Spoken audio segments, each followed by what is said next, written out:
Shortest distance between two lines. பிளேனில் பார்த்தீங்கன்னா நம்ம 3 டைப்ஸ் ஆஃப் லைன் இருக்குது ஆக்சுவலாக. ஸோ இதுக்கு முன்னாடி இருக்க நம்ம பார்த்தது 2 டைப்ஸ் தான் பார்த்துருப்பீங்க. இப்போ 3 டைப்ஸ் என்னென்னு நம்ம செக் பண்ணுவோம். ஃபஸ்ட்டு ஏன்னு கொடுத்துருக்கு அந்த பிளேனை பாருங்கள். Will mark the first coordinate as capital A. Line இருக்கா, capital A and here capital B. இந்த பாயிண்ட்டு சின்னு எடுத்துக்கிறேன், இதை டின்னு எடுத்துக்கிறேன். அப்போது the line AB is parallel to CD. அப்போ ஃபஸ்ட்டு கேஸ் லைன் ரெண்டும் பேரலாக இருக்கும். அதர்வைஸ் செகண்ட் சான்ஸ் என்னது, நெய்தர் இன்டர்செக்ட் நார் பேரலல். இப்படி ஒரு லைன் இருக்குமா நம்மளுக்கு தெரியாது. இப்போ நம்ம செக் பண்ண போகிறோம் 3Dயில். பி டயக்ராம் பாருங்கள், நெய்தர் இன்டர்செக்ட் நார் பேரலல். அகெயின் இப்போ இந்த பாயிண்ட் நான் ஏன்னு மார்க் பண்ணுறேன், இதை பின்னு மார்க் பண்ணுறேன், இங்கே கீழே இதை சின்னு மார்க் பண்ணுறேன், டி.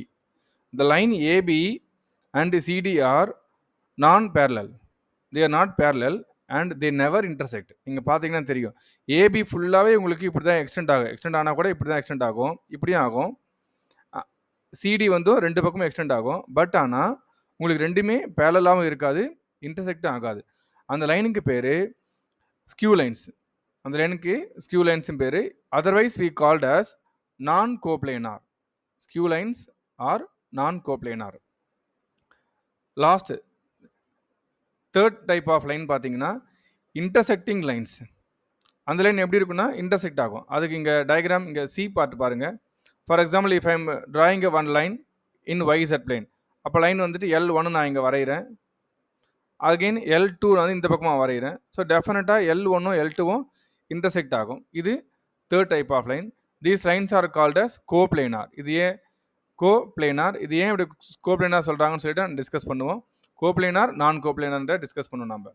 ஸோ ஃபஸ்ட் ஒன்று பார்த்தீங்கன்னா, இப்போ இந்த 3 டைப் ஆஃப் லைனுக்கு தான் நம்ம டிஸ்டன்ஸ் கண்டுபிடிக்கணும். 3 டைப் ஆஃப் லைனுக்கு. அதில் ஃபஸ்ட் ஒன்று பார்த்தீங்கன்னா பேரலல் லைன்ஸ் கொடுத்துருப்பாங்க. ஸோ கொஷின் எப்படி கொடுத்துருப்பாங்க, first will consider L1 as a line 1.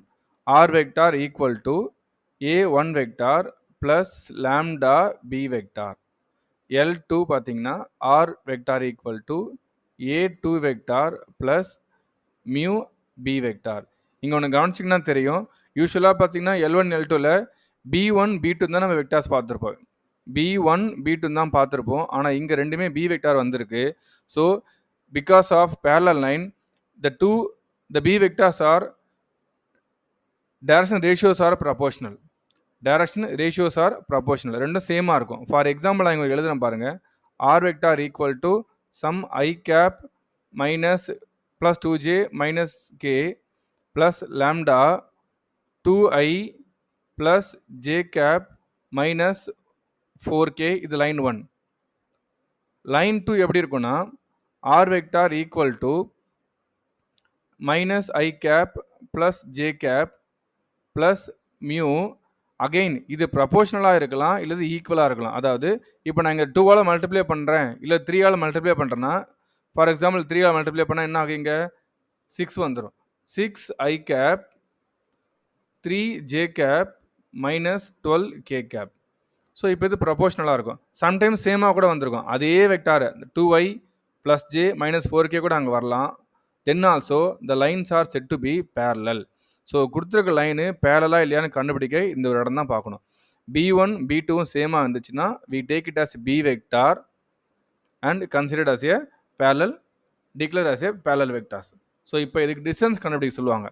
Find the distance between parallel லைன்ஸ்னு கொஷின்ஸ் கேட்பாங்க. அதுக்கு என்ன ஃபார்முலா அப்படின்னா D equal to magnitude of B vector cross A2 vector minus A1 vector by modulus of B vector. So இதுதான் நம்ம distance between parallel lines கண்டுபிடிக்கிறதுக்கான formula. So இப்போ உங்கள் இங்கேருந்து கொஷின்ஸ் கொடுக்குறப்போ உங்களுக்கு தெரிஞ்சிருக்கும், A1 A2ங்கிறது கொடுத்துருக்குற லைன். A1ங்கிறது இந்த பாயிண்ட் A1 வெக்டார், இது வந்துட்டு இது A1 வெக்டார், இது A2 வெக்டார். இது ரெண்டுமே சேமாக இருக்குது. நீங்கள் எதை வேணால் B வெக்டார் எடுத்துக்கலாம்.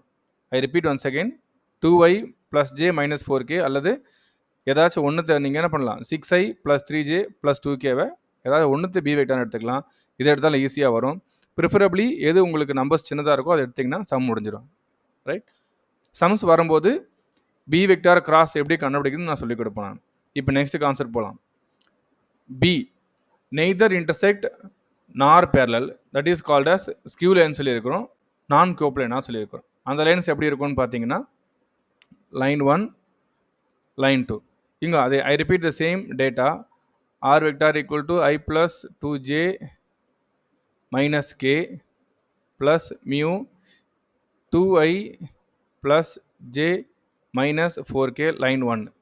Line 2, r vector equal to 2i plus 3j minus k and mu minus I cap plus 4k cap. So இங்கே நீங்கள் கவனிக்கலாம் B1 வெக்டாரும் B2 வெக்டாரும் வேறு வேறு vector. They are not proportional also. So in this case you have to apply shortest distance between two lines D equal to magnitude of B1 vector cross B2 vector dot A2 minus A1 by modulus of B1 cross B2.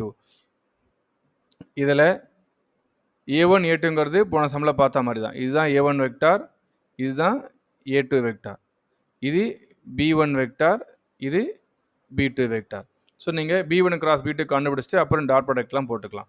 இதுவும் sums வரும்போது எப்படி போட்டு நம்ம பார்ப்போம் நம்ம. So last category intersecting lines R coplanar. இப்போ இதில் பார்த்தீங்கன்னா நம்மளோட டிஸ்டன்ஸ் எதுவும் கண்டுபிடிக்க சொல்ல மாட்டாங்க, ஆனால் அவங்களா ப்ரூவ் பண்ண சொல்லுவாங்க. லைன்ஸ் நம்மளுக்கு எப்படி வேணா இருக்கலாம். இப்போ லைன் 1 இப்படி இருக்குது, லைன் 2 இப்படி இருக்குது. லைன் 1ம் லைன் 2 இன்டர்செக்ட் ஆச்சுன்னா definitely there exist a common point P. அந்த பாயிண்ட்டை நம்மளை கண்டுபிடிக்க சொல்லுவாங்க. இந்த பாயிண்ட்டை நம்மளை கண்டுபிடிக்க சொல்லுவாங்க. ஸோ எப்படி கொஷின்ஸ் இருக்கும்?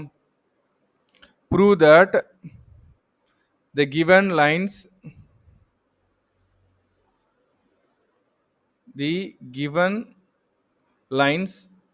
are intersect. Given lines are intersect. அப்போ என்ன பண்ணால் போதும்? எஸ்டியை கண்டுபிடிக்கணும். நீங்கள் இங்கே போட்டோம் இல்லையா டி, இந்த ஃபார்முலா செக்ஷன் பியில் போட்டதை இங்கே ப்ரொசீட் பண்ணணும். நீங்கள் எஸ்டி கண்டுபிடிச்சோம்னா ஆன்சர் 0 வந்துடும். ஸோ அப்போ 0 வந்துச்சுன்னா நம்ம என்ன சொல்லிட்டோம்? இந்த லைன்ஸ் ஆர் இன்டர்செக்டும் ப்ரூஃப் ஆகிடும். அதர்வைஸ் இங்கே வேறு மாற்றி கேட்டாங்கன்னா என்ன கேட்பாங்க? Prove that the given lines are கோப்ளேனார்னு கேட்பாங்க. அப்போ கோப்ளேனார் மீனிங்னா நம்மளுக்கு தெரிஞ்சிருக்கணும். இன்டர்செக்ட் லைன்ஸ் தான் கோப்ளேனார் நம்ம படிச்சிருக்கோம். அதுவும் அதே கான்செப்ட் தான். எஸ்டி கண்டுபிடிச்சி ஆன்சர் 0 வந்தால் கோப்ளேனார் லைன்ஸ். அடுத்து ஆல்சோ, இது அப்படியே கண்டினியூஷனாக இருக்கும். Also find their point of intersection. அப்போ என்ன பண்ணுவீங்க? பாயிண்ட்டை கண்டுபிடிக்கணும். இந்த காமன் பாயிண்ட்டை கண்டுபிடிக்கணும். இந்த ப்ராசஸ் உங்களுக்கு சம்ஸ் வரும்போது நான் எப்படி கண்டுபிடிக்குதுன்னு சொல்லிக் கொடுக்குறேன் நான். Now we have discussed about 3 set of lines. One is parallel lines, another one skew lines, which is also called as non-coplanar lines, intersecting lines, which is also called as coplanar lines. So SD 0 இருந்தால் கோப்ளேனாராக இருக்கும், ST 0 இல்லைன்னா அது நான் கோப்ளேனாராக இருக்கும். ST 0 இருந்துச்சு அப்படின்னா நம்ம points கண்டுபிடிப்போம். That's all. Thank you everyone.